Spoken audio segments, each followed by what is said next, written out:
नमस्कार दोस्तों। आज देखते हैं हम एक नया टॉपिक जिसका नाम है कोलरास नियम। कोलरास नियम या कोलरास का नियम। आज हम देखते हैं कोलरास का नियम।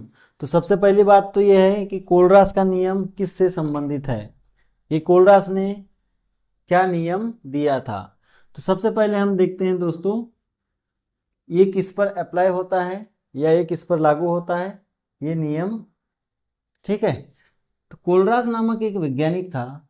इस कोलरास नामक वैज्ञानिक ने बहुत से विद्युत अपघट्य है, प्रबल विद्युत अपघट्य, बहुत सारे प्रबल विद्युत अपघट्य पर इनके अनंत तनुता पर मोलर चालकता का मान ज्ञात किया। बहुत सारे विलयन है, बहुत सारे विद्युत अपघट्य है, KCl है, NaCl है, KNO3 है, NaBr है, KBr है, ऐसे बहुत सारे प्रबल विद्युत अपघट्य है। इन प्रबल विद्युत अपघट्य की अनंत तनुता पर मोलर चालकताओं का मान ज्ञात किया और इन मानों के आधार पर उन्होंने कुछ निष्कर्ष निकाला। तो सबसे पहले हम देखते हैं कि जब इन्होंने विभिन्न प्रबल विद्युत अपघट्य है इनकी चालकता जब निकाला तो उनके क्या क्या मान निकले। सबसे पहले उन्होंने KCl को लिया और KCl के अनंत तनुता पर मोलर चालकता का मान जो है 149.86 149.86 और अनंत तनुता पर मोलर चालकता यानी लेमडा का जो मान निकला, ये इसकी जो यूनिट होती है ये होती है प्रति ओम वर्ग सेंटीमीटर प्रति मोल। ये इसकी क्या होती है, यूनिट होती है। KCl की ये निकला। दूसरा एक NaCl लिया। जब उन्होंने NaCl लिया तो NaCl का मान निकल गया 126.45। फिर दूसरा प्रबल विद्युत अपघट्य लिया KNO3। इसका जो मान निकला उन्होंने प्रैक्टिकल करके निकाला 145.00। उसके बाद में नेक्स्ट लिया NaNO3। इसका जो मान निकला वो निकला 121.60। उसके बाद में और लिया इन्होंने KBr भी लिया। वैसे तो इसमें बहुत हजारों एक्सपेरिमेंट किए थे, लेकिन उनमें से कुछ गिने चुने एक्सपेरिमेंट यहाँ पे लिखे गए हैं और उनकी अनंत तनुता पर मोलर चालकता का मान लिखा गया है। KBr की अनंत तनुता पर मोलर चालकता निकले 151.92। उसके बाद में ले लिया इन्होंने NaBr और इसकी अनंत तनुता पर मोलर चालकता निकली 128.51। फिर उसने क्या काम किया, देखो दोस्तों, यहाँ जो अनंत तनुता पर मोलर चालकता लिखी हुई है यहाँ पे आप देख रहे होंगे कि इसमें दो दो के जोड़े बने हुए हैं। जैसे इन दोनों के जोड़े बने हैं, इन दोनों के जोड़े बने हैं, इन दोनों के जोड़े बने हैं। इसमें आपको एक चीज कॉमन दिख रही होगी कि इसका जो ऋणात्मक भाग है, ये ऋणात्मक भाग ये सेम दिख रहा होगा। इसमें भी जो ऋणात्मक भाग है ये भी सेम है और इसमें भी जो ऋणात्मक भाग है इसका वो सेम है। इसमें अंतर क्या है, तो इसमें K और इसमें Na इस तरह से ये विद्युत अपघट्य लिया। कुछ और भी ले लेते हैं। मान के चलो कि यहाँ पे हम KCl को ले लेते हैं। KCl की कितने हैं 149.86 यहाँ ले लेते हैं 149.86। KCl के बाद में हम ले लेते हैं KNO3 ले लेते हैं। दोनों में के कॉमन, थोड़ा इधर हटा के ले लेता हूँ। KCl का ले लिए हमने 149.86 अनंत तनुता पर मोलर चालकता का मान है। फिर KNO3 का ले लिए, KNO3 का अनंत तनुता पर मोलर चालकता होता है 145.00। उसके बाद में KBr भी है। चलो KBr को छोड़ दीजिए, Na का ले लेते हैं। यहाँ पे है सपोज NaCl, ठीक है, NaCl इसकी 126.45 है। फिर हम ले लेते हैं ये कि NaNO3 का ले लेते हैं। NaNO3 और इसकी चालकता है 121.60 121.60। दोस्तों इसमें भी आपको एक चीज कॉमन दिख रही होगी, यहाँ पे के और के मतलब पोटेशियम और पोटेशियम सेम है, यहाँ पे सोडियम और सोडियम सेम है, तथा इसका जो ऋणात्मक भाग है इसका ऋणात्मक भाग अलग अलग है, यहाँ भी ऋणात्मक भाग अलग अलग है। जबकि इस वाले में अगर हम देखेंगे तो यहाँ पे इसका जो ऋणात्मक भाग है वो समान है, यहाँ भी ऋणात्मक भाग समान है, यहाँ भी ऋणात्मक वाला भाग समान है। जबकि इसका जो धनात्मक भाग है ये क्या है, भिन्न है। ये जितने भी इलेक्ट्रोड है वही, तो इसमें जो पहला वाला है ये प्लस में टूटेगा, के प्लस में Cl माइनस में, Na प्लस में Cl माइनस में, के प्लस में NO3 माइनस में, Na प्लस में NO3 माइनस में, के प्लस में Br माइनस में, Na प्लस में और Br माइनस में, सेम इसी प्रकार से के प्लस Cl माइनस में, इस तरह से। तो ये बहुत सारे जो प्रबल विद्युत अपघट्य हैं इनका जो अनंत तनुता पर मोलर चालकता निकाला, ये निकालने के बाद में जो मान प्राप्त हुए, तो इन परिणामों के आधार पे उन्होंने विश्लेषण किया। क्या विश्लेषण किया, उन्होंने ये देखा कि यहाँ पे KCl और NaCl की तुलना किया और देखा कि इनके मान में क्या क्या अंतर है या कितना अंतर है। तो मान में अंतर निकालेंगे तो 6 में से 5 गया 1 हो गया, 8 में से 4 गया 4 हो गया, 9 में से 6 गया 3 हो गया, 4 में से 2 गया 2 हो गया और ये 0। मतलब KCl और NaCl में जो अनंत तनुता पर मोलर चालकता के मान में जो अंतर निकला वो कितना निकला, 23.41। दूसरे का देख लेते हैं, इन दोनों में कितना अंतर निकला, KNO3 और NaNO3। इसका है 145 और इसका है 121.60। यहाँ से हम इसको कैरी कर लेंगे, इसको हटा देंगे तो ये हो जाएगा 0, फिर लग जाएगा यहाँ पे आ जाएगा 10 में से गया 4 दशमलव, यहाँ बच गया 4, 4 में से गया 3 और यहाँ से 4 में से 2 गया 2, यहाँ पे भी 23.40, यहाँ 23.41 निकला। मान में बहुत ज़्यादा अंतर नहीं है। इसमें फिर निकाल के देखा इन्होंने निकाल के देखा तो फिर अंतर निकल गया, 2 में से 1 गया 1, 9 में से 5 गया 4 दशमलव, यहाँ पे कैरी उधार ले लेंगे तो ये हो जाएंगे 11, 11 में से 8 गया 3 और फिर यहाँ पे 4, 4 में से 2 गया 2। उनको यहाँ पे विभिन्न जब डेटा देखा, KCl NaCl KNO3 NO3 KBr NaBr, जब यहाँ पे इन्होंने देखा जो आंकड़े देखा तो इन आंकड़ों के आधार पे उन्होंने देखा कि यार इनमें जो अंतर है ये अंतर बिल्कुल समान अंतर आ रहा है।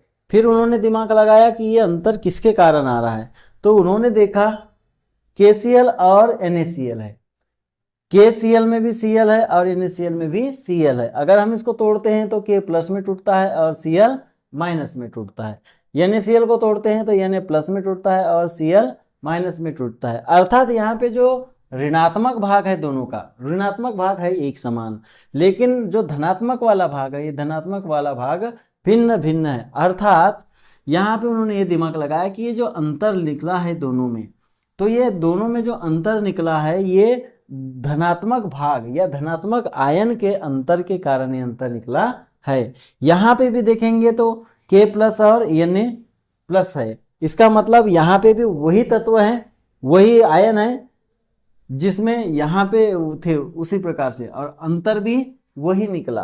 तो उन्होंने दिमाग लगाया कि एक्चुअली में ये जो अंतर निकल रहा है ये K प्लस और Na प्लस का ही होना चाहिए। उन्होंने इस चीज को कंफर्म करने के लिए और कुछ लिया आंकड़ा और इसमें जो धनात्मक वाले भाग है इसको समान कर दिया और ऋणात्मक वाले भाग को भिन्न भिन्न कर दिया। जैसे KCl है, KCl को तोड़ेंगे तो K प्लस और Cl माइनस, और KNO3 K प्लस और NO3 माइनस में टूटता है।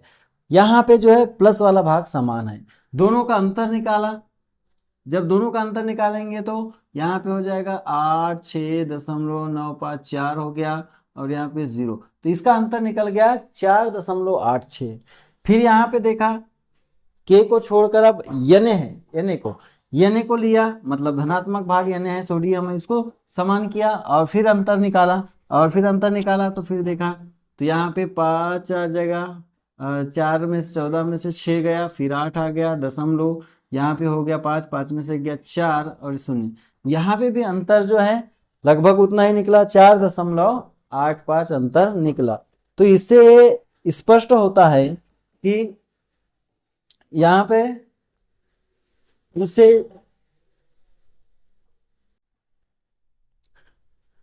विभिन्न प्रबल विद्युत अपघट्यों के इन प्राप्त आंकड़ों के आधार पर उन्होंने ये निष्कर्ष निकाला कि जो कोई भी विद्युत अपघट्य है, किसी भी विद्युत अपघट्य की अगर चालकता है, ये चालकता वास्तव में उनके जो धनायन होते हैं तथा उनके जो ऋणायन होते हैं उनकी चालकता पर निर्भर करता है। और उन्होंने ये सब डेटा निकाला, आंकड़े निकाला, और आंकड़े निकालने के बाद में जो है कोलरास ने एक अपना नियम दिया जिसे कहा जाता है कोलरास का नियम। तो देखते हैं कोलरास का नियम क्या होता है। ये सब आंकड़े, इतने सारे आंकड़े, इन आंकड़ों के आधार पर नियम दिया है। ठीक है, तो कोलरास का नियम क्या बोलता है? तो कोलरास ने कहा कि इस नियम के अनुसार किसी भी विद्युत अपघट्य की, किसी भी विद्युत अपघट्य की, किसी भी विद्युत अपघट्य की, किसी भी विद्युत अपघट्य की अनंत तनुता पर, अनंत तनुता पर तुल्यांकी या मोलर चालकता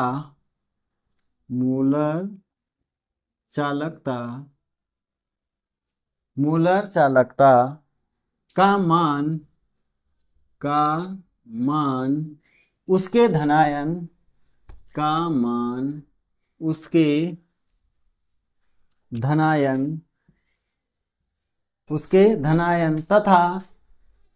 तथा ऋणायनों का उसके धनायन तथा ऋणायनों की, लिख दें, कि अनंत तनुता पर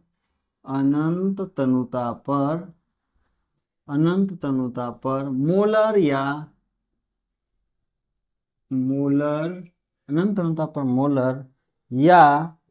तुल्यांकी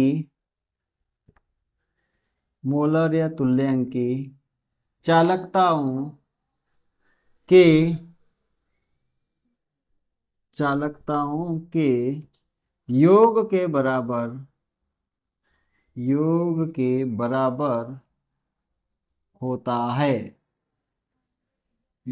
बराबर होता है। अर्थात हम देखेंगे ये है कोलरास का नियम। किसी भी विद्युत अपघट्य की अनंत तनुता पर तुल्यांकी या मोलर चालकता का मान उसके धनायन तथा ऋणायनों की अनंत तनुता पर मोलर या तुल्यांकी चालकताओं के योग के बराबर होता है। अर्थात अनंत तनुता पर मोलर चालकता को हम लेम्डा से दर्शाते हैं। लेम्डा अनंत, यहाँ पे हमको मोलर चालकता लिखना है तो यम लेंगे, तुल्यांकी चालकता लेना है तो ई क्यू लिख लेते हैं। ये बराबर होगी, किसके बराबर होगी? तो अनंत तनुता पर मोलर चालकता किसकी रहेगी? धनायन की, धन अनंत तनुता पर तुल्यांकी चालकता ऋणायन की, इसके योग के बराबर होता है। किंतु यहाँ पे अगर समीकरण को संतुलित करने के लिए किसी गुणांक को लगाया गया है तो यहाँ पे इस गुणांक को न्यू प्लस और न्यू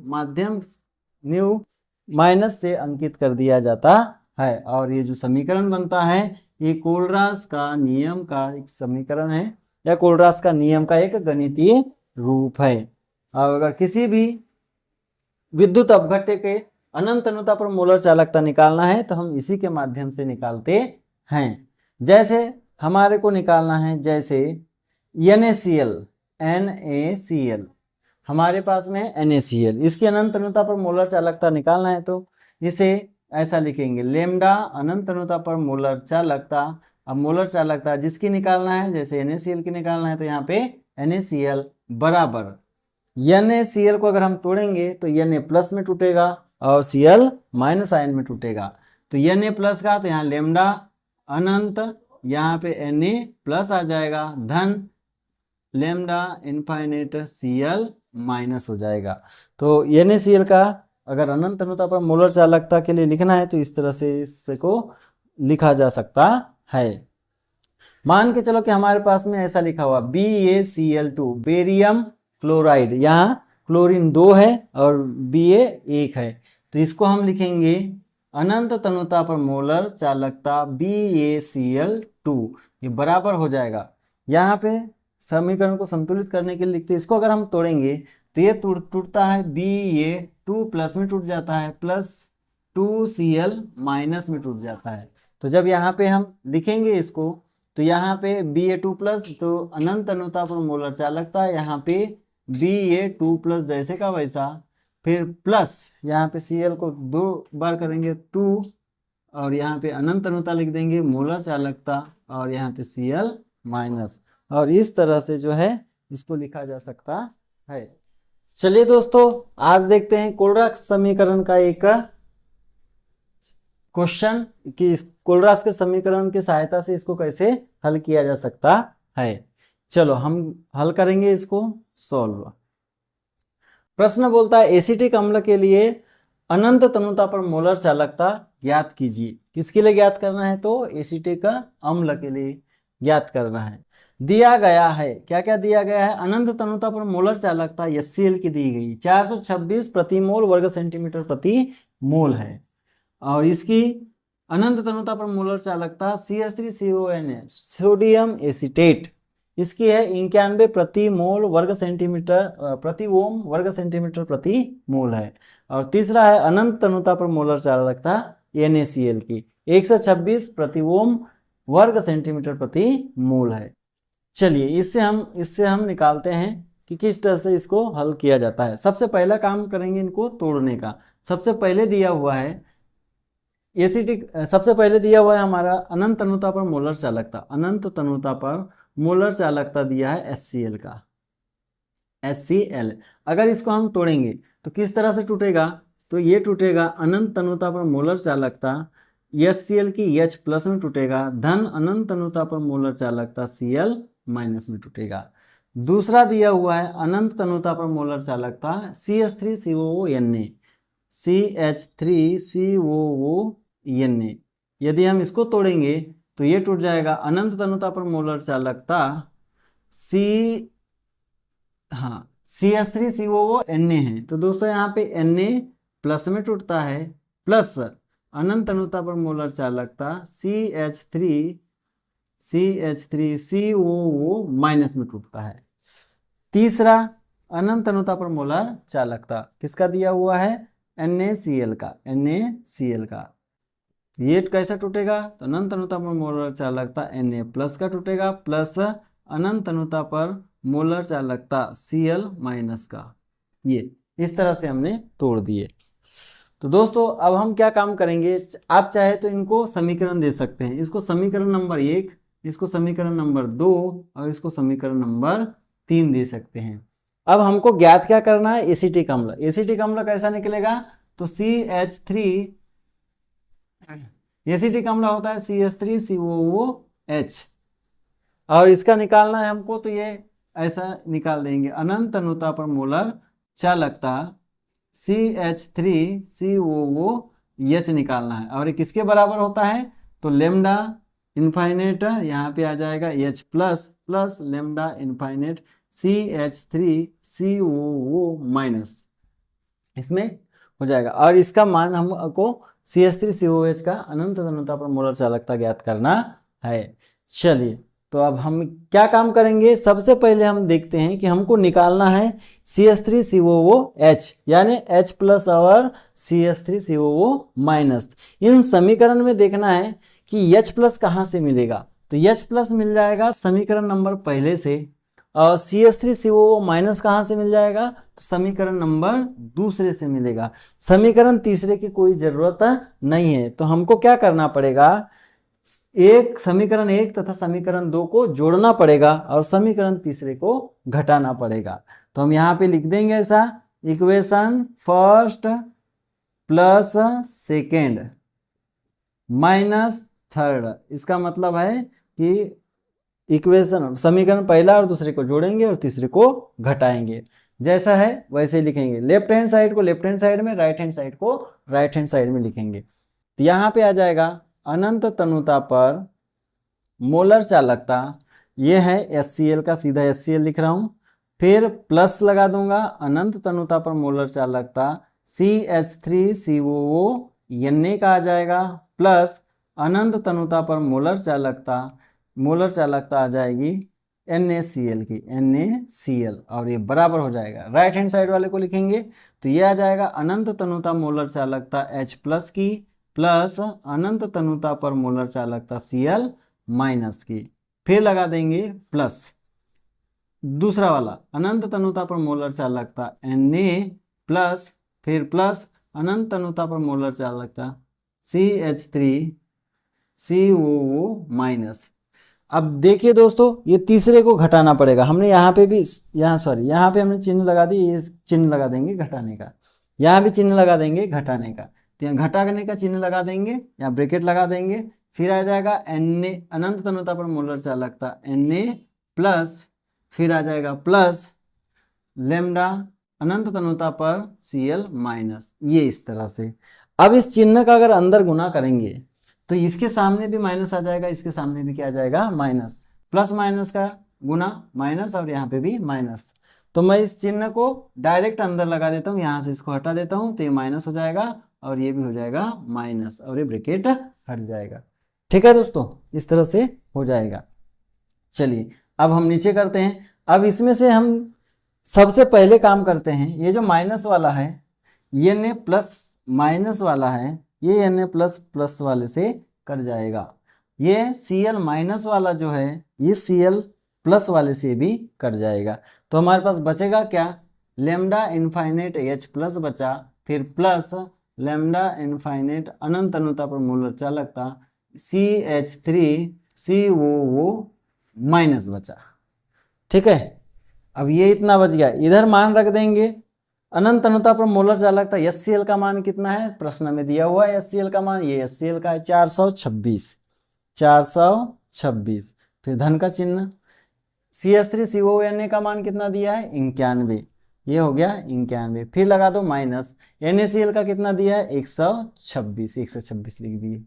ठीक है, अब इन दोनों को अगर हम ऐड कर देते हैं, देखो अनंत तनुता पर मोलर चालकता H+ और अनंत तनुता पर मोलर चालकता CH3COO-Na, ये तोड़ दिए। ये इसको हम क्या लिख सकते हैं, इसको लिख सकते हैं अनंत तनुता पर मोलर चालकता, किसकी लिख सकते हैं, CH3COOH की लिख सकते हैं। अब इसको हल कर दीजिए, जोड़ दीजिए।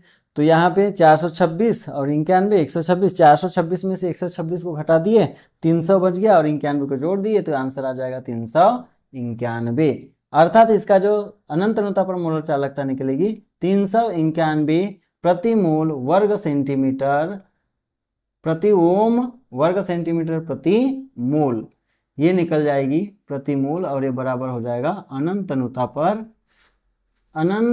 तनुता पर मोलर चालकता किसकी, CH3COOH की। और इस तरह से जो है कोलरास के नियम के जो गणित है वो सॉल्व करते हैं। ये जो गणित है ये बोर्ड के हिसाब से है, यदि इसको नीट या जेईई के हिसाब से बनाना है तो हमको कुछ नहीं करना है, यहाँ से समीकरण में ही देख के मान दिए हैं, इससे डायरेक्ट दोनों समीकरण को जोड़ के, दोनों समीकरण के मान को जोड़ के तीसरे को घटा के डायरेक्ट भी निकाल सकते हैं। यदि आपको वीडियो पसंद आया तो लाइक एंड सब्सक्राइब कीजिए।